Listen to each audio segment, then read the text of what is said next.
I'm going to start with something that somebody else said. Alan Watts, Alan Watts talking about, or writing about this, said that he was trying to F the ineffable. And what that means, he's trying to write about something that can't be written about. He's trying to speak about something that can't be spoken about. We here are trying to understand something that cannot be understood. So in a way, people sometimes ask me, what's it like? You know, what's seeing non-duality like? And when they do, I usually say something like, well, it's not like anything, or it's like everything, if you like. But if I'm really pushed to say something a bit less enigmatic than that, I'll say, well, at the very least, you could say it is a bit relaxing. At least it's a little bit relaxing. And for me, with somebody like Alan Watts reminding us that we are now talking about something that can't be talked about, understanding something that cannot be understood, I mean, my kind of hope is that if we really get that, we know that from the very outset of a meeting like this, we are going to fail. There is no possibility of success here, and because we know we're going to fail, my hope is that then we can relax about it. You know, it's like we don't have to try to understand, we don't have to try to get this, because we absolutely can't. Another quotation comes to me. I seem to be unusually full of quotations this morning. Another quotation comes to me. Now, Alan Watts was talking in the 20th century in liberal America. Somebody else, I think I'll call her my favorite Christian mystic, because I don't know many Christian mystics. Her name was Marguerite of Poiret, or something like that, if I'm mispronouncing it. Is that right? I got it right. And she was writing, well, my best guess is the 14th century. Is the thumb going to go up at the back for that? Anyway, 13th, 14th, head nodding at the back. And she was, of course, writing in illiberal Europe and not in liberal America. But, I mean, she wrote some wonderful stuff. And she said, I mean, she's much more brutal than Alan Watts was. And what she said was, I can tell you nothing about this except it is a lie. I can tell you nothing about this unless it's a lie. So every word that we say about this has to be false. It's the kind of same idea but put more brutally.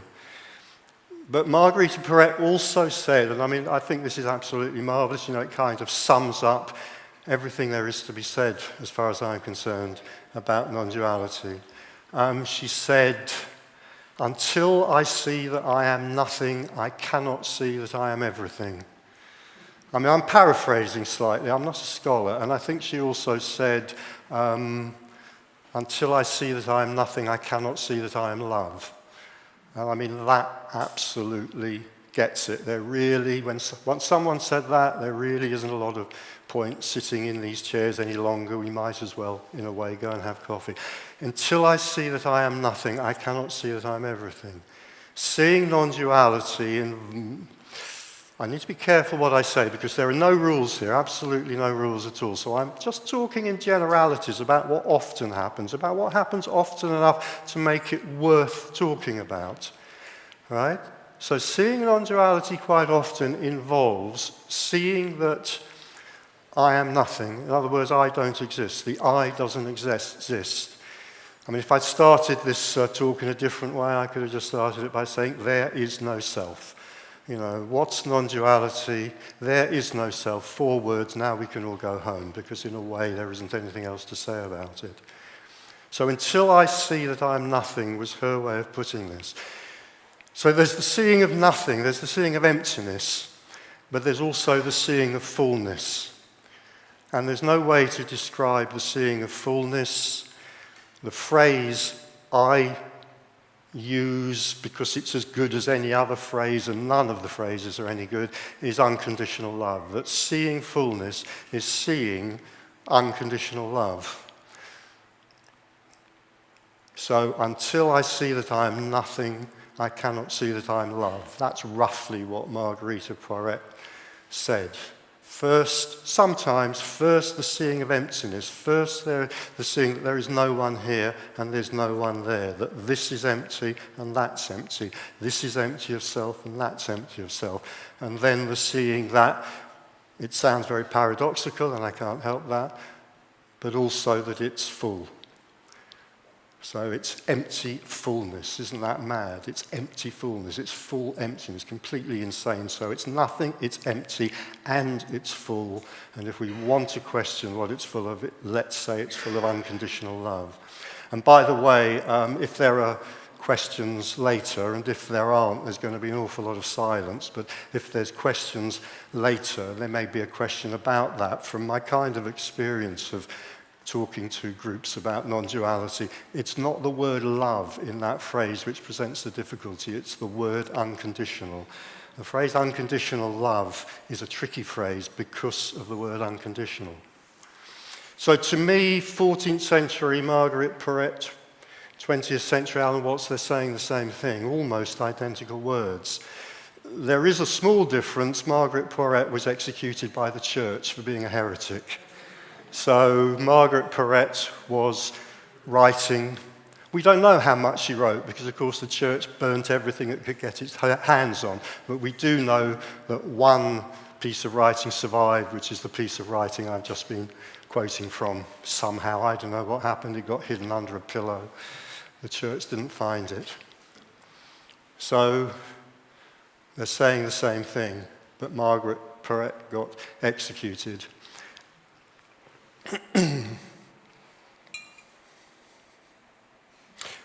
That's not an unusual fate for mystics.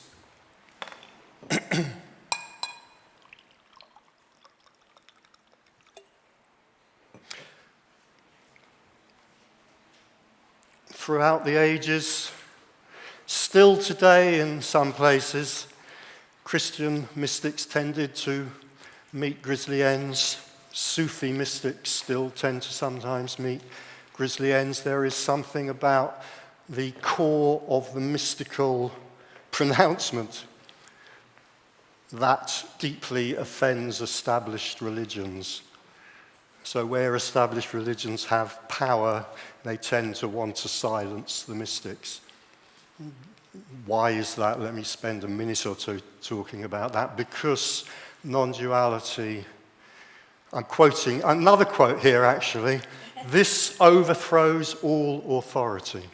This overthrows all authority. The only difference between that quote and the other, that quote's from myself, that's from one of my books, I can't remember which one.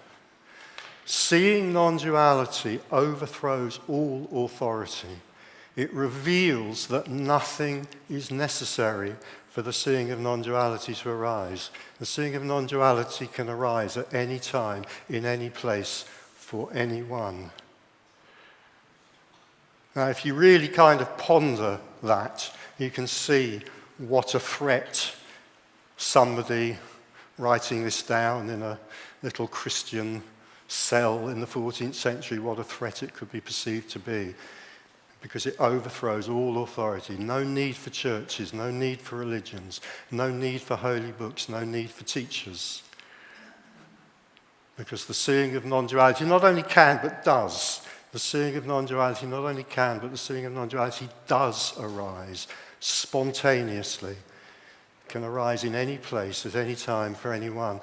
One of the things about me is, I kind of put myself out there, as it were. I have a very small, but a bit of a public presence on the non-duality circuit because I give talks, I have a website, I write books. My email address is out there, my phone numbers are out there. I get contacted by quite a lot of people by phone and email and so forth who want to talk about this. And very often that's what I'm contacted about. What I'm often contacted about is by someone for whom this has arisen totally spontaneously. No prior knowledge, no practice, no teacher, nothing. It's just happened. And of course, if it just does happen out of the blue, it can be extremely confusing. If you know nothing about awakening, if you know nothing about liberation, nothing about non-duality, it can be a real shock if it comes out of the blue. Nevertheless, it does. You know, one of the pictures I paint sometimes is, you know, somebody has been meditating for 30 years, they've been following a guru, they've been reading the holy works or whatever, nothing. And somebody else hasn't even heard the word non-duality, and they're going up an escalator in a department store in Rome or Milan or London to buy an electric kettle, and suddenly, bang, there's nobody there. It can be like that. It can be like that. And I have somebody in London who comes to my talks quite regularly, and he's a little bit old now. He's almost as old as I am, maybe. And one day he was in a meeting, we were talking about this, I was mentioning the usual thing, there can be somebody never heard the word liberation, just sitting in Hyde Park, bang, suddenly they're not there. And he started talking about that, and then he just said, I've been studying this stuff for 40 years. He's a bit of a scholar. He has been kind of studying it on paper and in books. And he said, it's so unfair, Richard. It's so unfair. I thought, yeah, absolutely. To the mind, you know, to the personal mind, which lives in a world of cause and effect, it is so unfair. Because, of course, everything else that the mind grapples with or gets interested in works according to the rules of cause and effect. It seems to. You know, if I want to learn a foreign language, if I put a lot of effort into it, I sign up for classes, I do lots of audio stuff, I go and live in the country for a few months, put a lot of work into it, and what do you know? I learn a foreign language, I learn to speak it well. That's cause and effect. And if somebody else wants to learn a foreign language, and I'm writing a new book at the moment, and this phrase seems to come up in it quite often, and they sit around on their fat, lazy arse all day, and they do none of that, then guess what? At the end of 6 months, they don't know a foreign language, and I do. Isn't that great? You know, I feel, oh, I worked hard, I know a foreign language, wonderful. They didn't do anything, they just drank beer, they sat in the sun, and what do you know? They couldn't speak Italian 6 months ago, they still can't speak Italian. That's justice. It's more than justice, it's karma. I mean, maybe they have this lazy character because of terrible stuff they did in a past life. Who knows? You know, but it's very, very satisfying to the mind. There's no problem with it. The mind loves this sort of stuff. The mind really gets off on it. So for the mind to be confronted with the fact that, I mean, that kind of works for everything. Learning Italian, learning how to repair cars. So for the mind to be confronted with this fact that it doesn't have any purchase at all with non-duality. It's an affront to the mind. This stuff is an insult to the mind. Sometimes I'm absolutely staggered that anybody listens to me and various, probably numerous other people who talk about this in a way. People come up to me, so in fact it happened yesterday, somebody came up to me and said, oh, I read your books, I really enjoyed them. And it's lovely, I like that. But there's another part of me that said, what? You know, you actually read it and you enjoyed it? You know, why? Because this stuff is kind of crazy stuff for the mind. And yet, maybe the reason this chap enjoyed these books, and other books by other people equally, I'm sure, is because there is something in us. Perhaps I should say there's something in some of us that recognizes this. Kind of not with the mind. You know, there's something that recognizes that there's something real in this non-duality stuff, this communication of non-duality, but it doesn't have to do with the mind.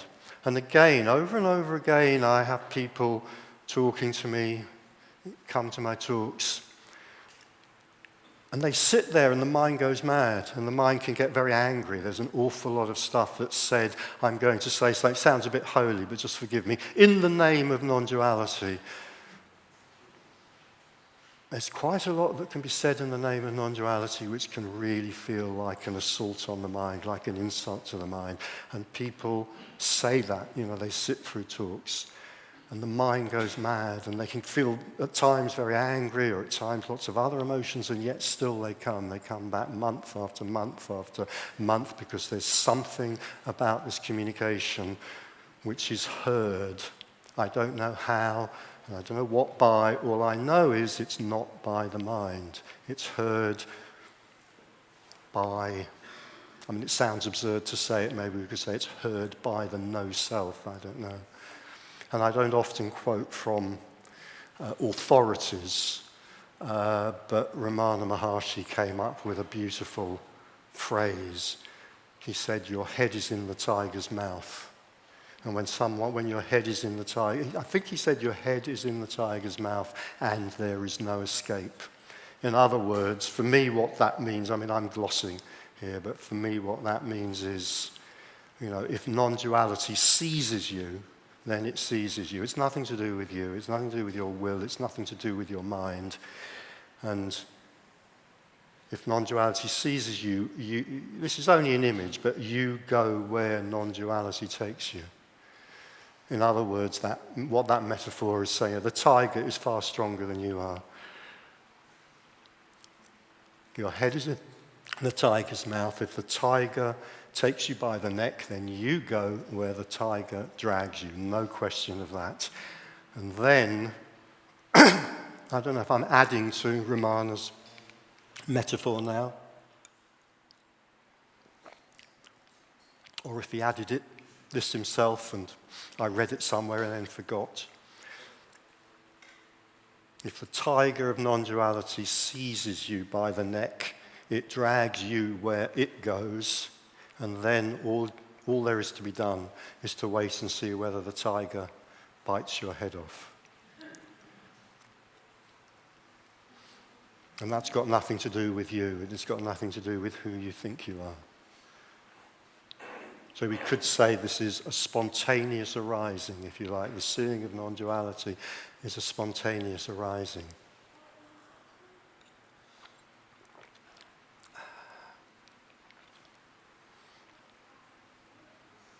I could go on, but I've got a kind of feeling of maybe stopping there and just seeing if there's any questions or anything bubbling up at this point.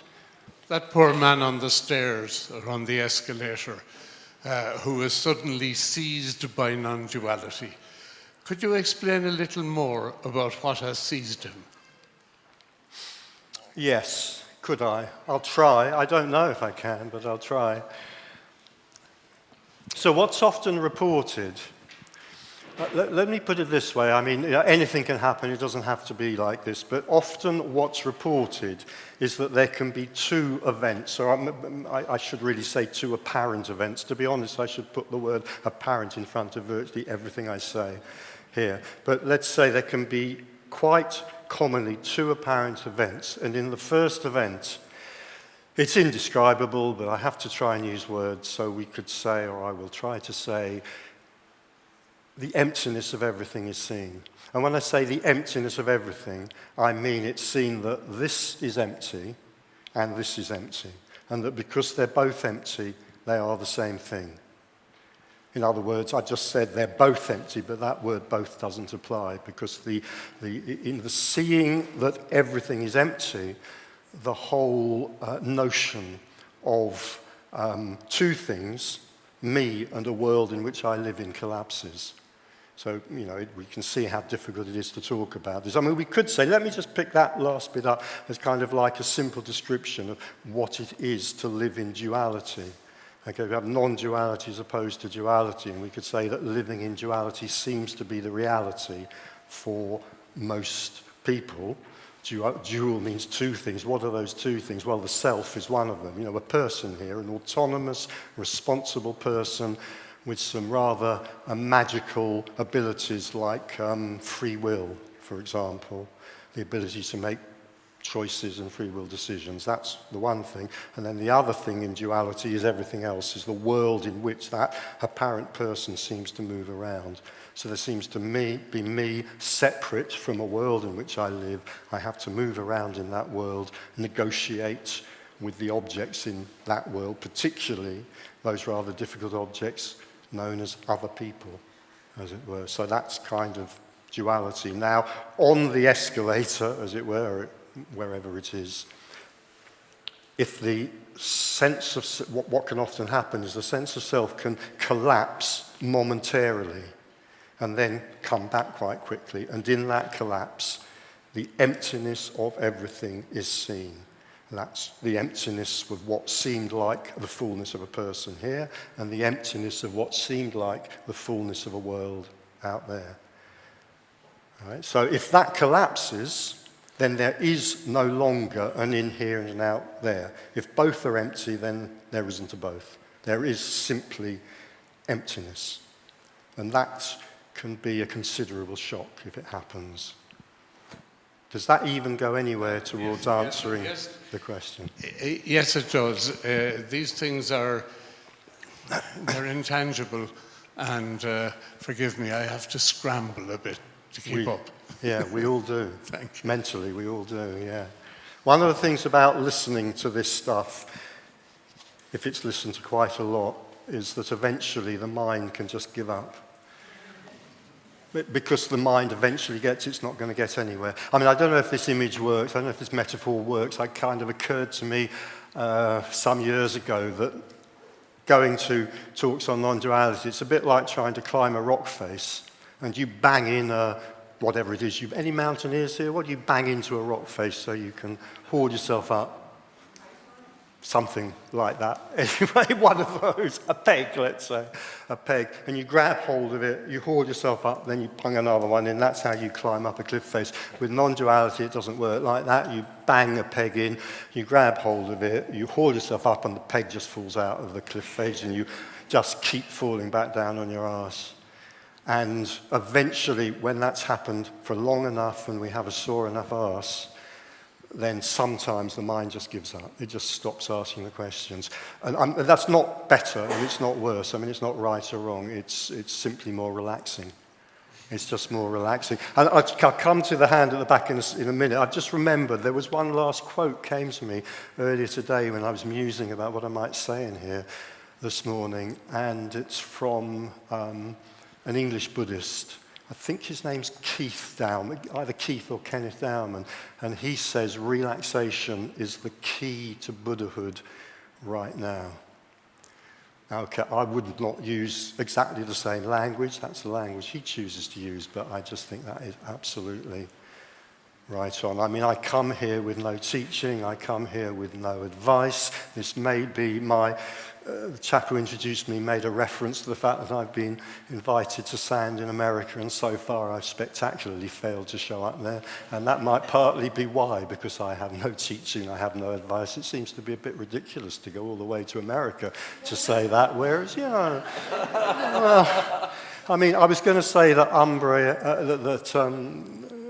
this is a bit closer to England, but to be honest, it's also a lot nicer, so maybe that's why I'm here. So I have no advice, but I mean, this is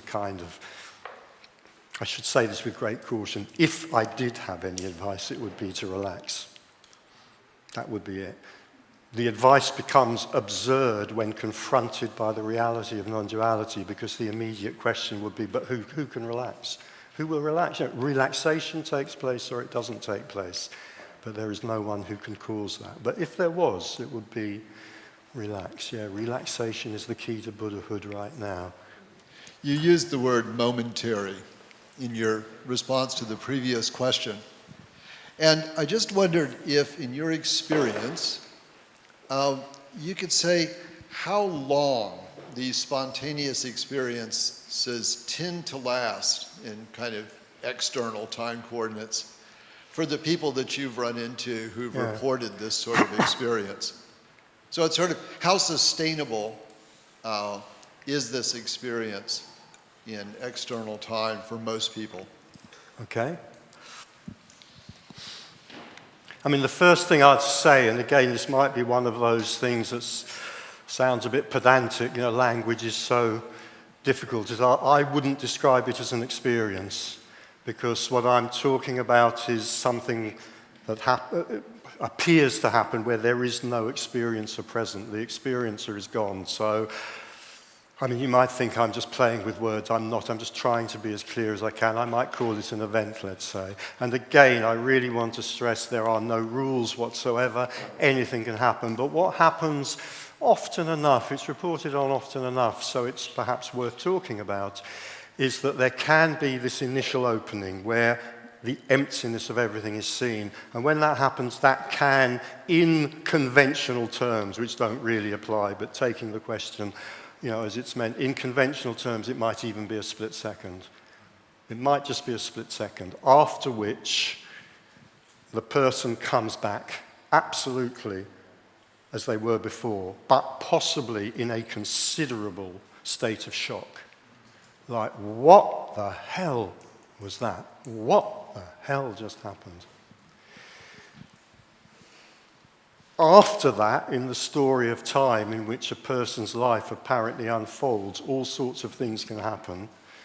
And maybe we might come back to that in a minute, or maybe not. But to go on to, just to stay with the question, what can then commonly happen is that in the story of the apparent person's life, in apparent time, at a later time, there can be another opening in which the fullness as well as the emptiness of everything is seen. The fullness of this and this, because they're not different. I want to say so it must be both, but of course there is no both. That can last an indeterminate amount of time. As far as I know, there are no rules. It seems to me from talking to people, reading, and so forth, that the intensity of that disappearance in which the fullness of everything is seen and everything is seen to be full of what, let's say, unconditional love, eventually that fades or ends. As far as I can say, it could be a few minutes, a few hours, a few days, weeks, months, years even, who knows. As far as this is concerned, talking about it, it's kind of irrelevant because that event is simply an event. As far as this is concerned, once the emptiness of everything has been seen and the fullness of everything has been seen, that's it, it's all over then. It's all over. It doesn't matter whether the seeing of that fullness lasts a few minutes, a few hours, a few months, a year or two. It just doesn't matter because that's the end of the seeking person. That's the end of the seeking person. And then after that, what? Well, after that, anything. Absolutely no rules. There are some tendencies, and maybe we might talk about those tendencies later. There are definitely some common tendencies as to what kind of then might happen in the apparent life of the apparent person who's left, or the psychophysical organism, to use a not very romantic phrase, we could say. But as far as I'm concerned, once the emptiness of everything and the fullness of everything has been seen, that's it. And then life goes on. Might be better, it might not be better. It might be better in some ways, not in others, who knows. But the seeking person will be over. The seeking will be over. It's like seeking is like the fuel that keeps the person going, we could say. But while seeking is going on, it's going on. As long as that seeking energy is there, it's there. And then when it's over, it's over. Hi. Hi. In the introduction, I think I heard that you are a therapist. Yeah, I'm trained. I'm retired, but I mean, I was a trainer more than a practitioner. But yeah, I trained in therapy. Because I'm actually curious to know how non-dualism kind of influences your practice as a therapist. So how you use it for your clients, for your patients. Okay. So I can't really answer that question directly for two reasons. One is I'm retired, and the other is, as I say, I'm a trainer.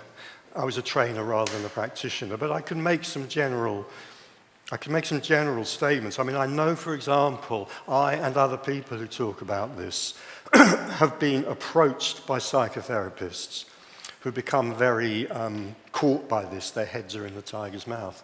And they can go through a real crisis about their work because they see psychotherapy as being about the personal story, the story of the individual. And of course, once this is seen, or you're caught by this, that kind of becomes irrelevant. It doesn't seem nearly so important anymore. So I have known psychotherapists who have been questioning whether they should give up their work when they've got involved with this. Now, my feeling is there is no conflict whatsoever between what we're talking about here and doing psychotherapy. My feeling is that it is probable that the psychotherapist who sees emptiness and fullness will be a better psychotherapist as a result of that. I've been to psychotherapists in the past myself, long ago. I think it's unlikely that I will ever go to a psychotherapist again, but who knows? I don't know. But I feel like if I did ever go to a psychotherapist in the future, I would want it to be a psychotherapist who wasn't there, if you understand what I mean. You know, in other words, a psychotherapist who saw that there was no one here and there was no one there in the other chair. My reasons for that would be twofold. One is it would only be such a psychotherapist who could possibly understand where I was coming from. But the other, more important reason would be I feel like the psychotherapist who isn't there, the psychotherapist, in other words, who has seen through the personal self, is much more likely to be open and empty for whatever the client brings. And for me, with my training and my background, that's a very core, important characteristic for me with a psychotherapist. I don't care whether they've studied Freud or not. I don't care whether they've studied Bowlby or Jung or not. But I do care about whether they are sufficiently empty to be there and just receive what I might want to bring to them. So for me, a psychotherapist where this has been seen would be the psychotherapist I would go to. And I'll just add to that occasionally I get into conversations with people in talks like this. In fact, this happened about 2 months ago in London. A young man sitting in the audience, and there'd been an opening. There'd been some seeing of this. He shared it with his psychotherapist that he'd been going to for a while, and he very quickly wished he hadn't shared it. He very quickly wished he just kept quiet. And in fact, what he said was, the problem was he liked his psychotherapist. He wanted to keep going to her. But he said, the problem is I can't unsay it. Now, I've said that. I've said it. But, her reaction is, oh, my God. You think you're not there? You think there's no person there? Oh, because of course this can be heard by someone who knows nothing about it. It can be heard as a sign of disassociation, going into the opening stage of a psychotic state, etc., etc. And of course these things can be confused, and I'm sure many people in this room probably know better than I do. I'm not an expert in this stuff. But that question, I can't remember who first posed it in this way, but it's such a wonderful question. Is it breakdown or is it breakthrough? So the early stages of psychosis, for example, can be mistaken for the early stages of awakening, and vice versa. And in England, possibly in Italy too, I'm sure in other countries, but in England there's an organisation called Spiritual Crisis Network, which has been set up with mental health care workers precisely to give assistance, if you like, in this area. They're very good as well. I went to a conference with them. They're a very impressive group of people. So it's a very real question. Is it psychosis or is it psychosis or is it enlightenment? I mean, I don't usually use the word enlightenment, but we could kind of put it that way. Is this a psychotic breakdown? Is it liberation? So for those reasons, I feel the psychotherapist who sees this, for me, would be the psychotherapist to go to. Yeah. And that young man's right, you see. He can't unsay it. The young man I'm talking about, he's right. He cannot unsay what he said. So now he either has to live with that, he has to find another therapist. I just wanted to ask about what do you mean by emptiness? That's all. Yeah, I wish I could. Language.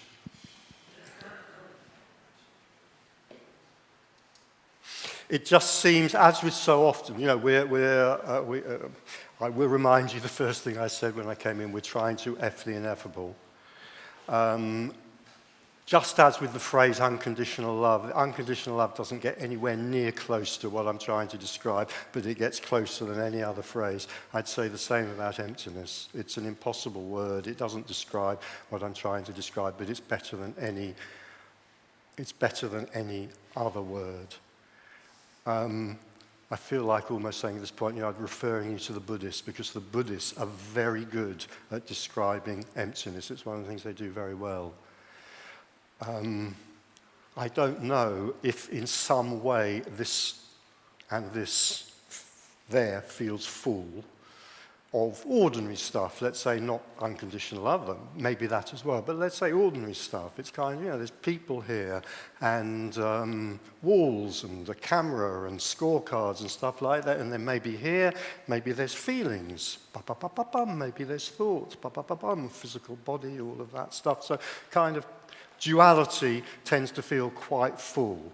Both aspects of duality, the me, the person, and the apparent external world in which the person moves about.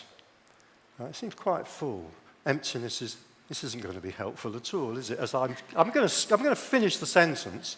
I feel I have to. The camera's on me, but I know it's hopeless before I get to the end of the sentence. Emptiness is the opposite of that. All of that ordinary fullness, by which I mean not the fullness of unconditional love, but just ordinary fullness, wristwatches and feelings and thoughts and bodies and da-da-da-da-da, that's just gone. Right? So, what is there? Just emptiness. This is empty, that's empty, so there is no this or that. I don't know whether this helps or not, but it's just popped into my mind. One of the best-known books on this is Nisargadatta's book, I Am That. And people sometimes, I mean, that phrase, I am that, people sometimes may puzzle over it. It may seem enigmatic, philosophical, have very, you know, deep levels of meaning. Who knows? Who knows? I Am That, for me, is simply, it's the most simple title. It's simply a literal description of what's seen when the self collapses. I am that. That and I are the same. That and I are one, are non-dual. There is no difference between them. Awareness, for example. I mean, awareness is a tricky word, and I try not to use it too often, consciousness awareness, but, you know, let's just use this in a fairly innocent way and say, well, awareness seems to be my awareness. I seem to be aware, and it seems to be kind of pretty obvious that the walls are inanimate and not aware. So in the seeing of oneness, even in a split-second collapse of the self, that is seen to be a kind of illusion. Awareness is no more here than it is in the walls, because there is no here and there. There is only everywhere. Awareness is everywhere, and because awareness is everywhere, the word everywhere loses its meaning. So we might as well say that awareness is nowhere. It makes just as much sense. So in the I'm not saying those walls are aware. They're thinking, they have feelings, they have thoughts. That's not what I'm saying. I'm just saying, for the one who lives in separation, it seems that awareness, thought, experience, whatever you want to call it, it's not exactly there, is it? But it's kind of somewhere around this. And in the collapse of the seeing of separation, it's seen that that's not the case. There is no, I mean, I feel like this, I mean, I hesitate to say this phrase because I feel like it is the most challenging phrase almost that I could use. There is no such thing as personal awareness. How would you reconcile, and I know you're going to talk about this more later, but just generally speaking, how would you reconcile the unconditional love you speak of and, for example, the example you gave of the Christian mystic who got executed for being a heretic? I mean, that's just my example, which can apply to many cases. Yeah. Have we run out of time now? I hope. No. No, I will answer it. It's an obvious question. It's a really obvious question for the mind to ask. And I think honestly, I wouldn't even try to reconcile it from the level of the mind. I wouldn't try to. And I know, I mean, it's obvious that throughout the ages, huge numbers of philosophers, both secular philosophers and religious philosophers, have tried to reconcile it. I mean, the whole area of, I think I'm using the right word, I think the scholar at the back's gone now, but, you know, the whole area of theodicy, you know, the problem of evil within Christianity. How does a loving God create an evil world? All of that. I mean, has generated, I don't think you can weigh thought, but if you could weigh thought, it has generated millions of tons of thought over the apparent centuries. I wouldn't even try. This is what the mind says, and it's perfectly reasonable for the mind to say it, and I wouldn't argue with it. Of course, the mind will come up with objections, and that's one of the most obvious. You're saying this is unconditional love. Well, excuse me, have you read the news lately? Have you looked at the state of the world? You know, are you blind? I mean, that's the kind of thing that the mind might say. To which, in a way, all I can say, and I think it is a pretty lame thing to say, and I stand before you naked in that way, when it comes to an argument between non-duality and the mind will always win. Because it's the mind that's got the argument. And all non-duality can say is, well, I'm sorry, that's how it is. I can't justify it, I can't explain it, I can't argue away evil, which isn't actually, that's not a word I would normally use, but in this context I will. And I know people, you probably know them as well, who do argue from this level of the mind. I've read books by people who try to argue evil, in inverted commas, away from the level of the mind. And to me, it's just ridiculous. All those books, all those arguments to me seem hollow and empty and ridiculous and self-serving, particularly, I have to say, the kind of arguments that they call theodicy within the Christian world. That's absolutely ridiculous. And all I can do is stand before you naked, or nearly naked, praying that it's nearly tea time, and say, I'm sorry, that's just what's seen. You know, it's like I have to come back to this, you know. I mean, I have quite a sharp mind. I mean, it's not as sharp as quite a lot of the minds at this conference, and it's certainly not as sharp as it was 30 years ago, but nevertheless, it can still do a little bit of intellectual jiggery-pokery, you know, but I wouldn't even try to justify what I'm saying from that level. All I can say is, I'm sorry, that's just what's seen. When the self collapses and emptiness is seen, unconditional love is not seen. And what I'm talking about now might still seem like nonsense. But when the self collapses and fullness is seen, as Nisargadatta, I'll come to another quote from Nisargadatta if I can remember it, as Nisargadatta says, if the self collapses and fullness is seen, it's just seen. This, you see, words are so tricky. I want to say this is an outpouring of unconditional love, but I know even that's too descriptive. All I can say is there is unconditional love, and it must surely be nearly tea time. So I'll keep the Nisargadatta quote for after tea and see if I remember it. Thank you very much, Richard. Okay, thank you. Thank you.